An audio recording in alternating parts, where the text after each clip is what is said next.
Sanders Mathematicians. We are going to compare integers today. We are reviewing some previous concepts that were before 7th grade that you should be experts on, but just in case you're not, here's a video. When looking at this, I like to think about a number line, and if you want to draw one at the top of your page, please feel free. I'm drawing one. Your positive numbers are always to the right of your number line, and I might not can fit every number that's on this page on the number line, but you kind of get an idea and a visual aid of like what everything looks like. Your negative numbers are always to the right of the number line.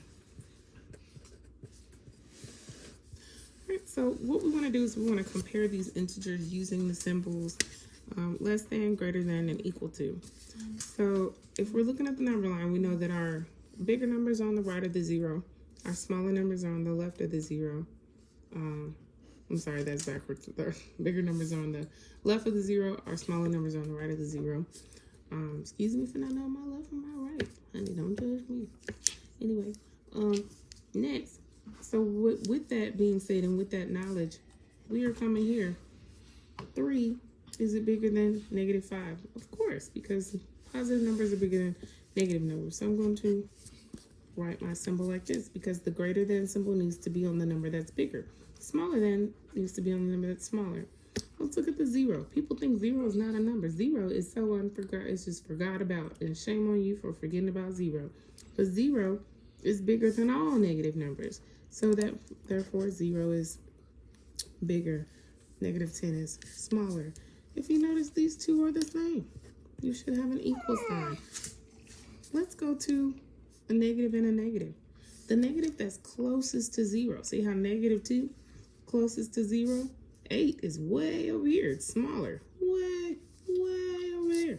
So it's smaller. So that means negative 2 is bigger.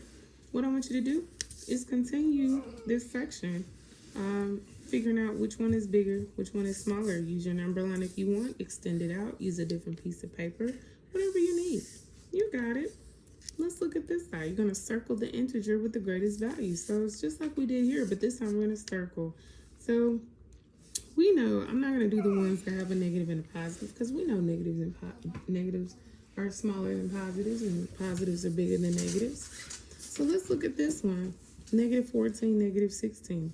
Which one is closest to 0? That's the one how you know it's the greatest value. And it's negative 14. So that's the one I'm going to circle. Let's try one more. Let's just do P for fun. We have a negative, we have a positive. We know the positive is greater. So that's what we circle. All right, do the rest of them. Now here's the last set. You're going to answer the questions, which is colder. Colder is always the lowest temperature. So I'm not going to tell you what the answer is, but it's the lowest temperature. Look at your number line. We know that least is this way, or lowest is that way. And we know greater is this way. So bigger numbers that way, smaller numbers that way. So I have confidence that you can figure that out. Which one is warmer? Warmer numbers are greater numbers. Greater numbers.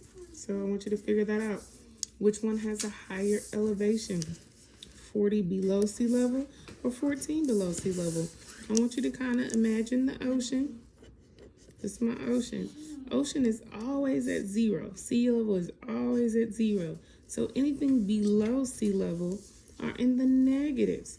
Anything that's above sea level are in the positives. So we have our negatives and our positives. So they're asking, is 40 below sea level or 14 below sea level is the higher elevation? And we're talking about up. Higher is up.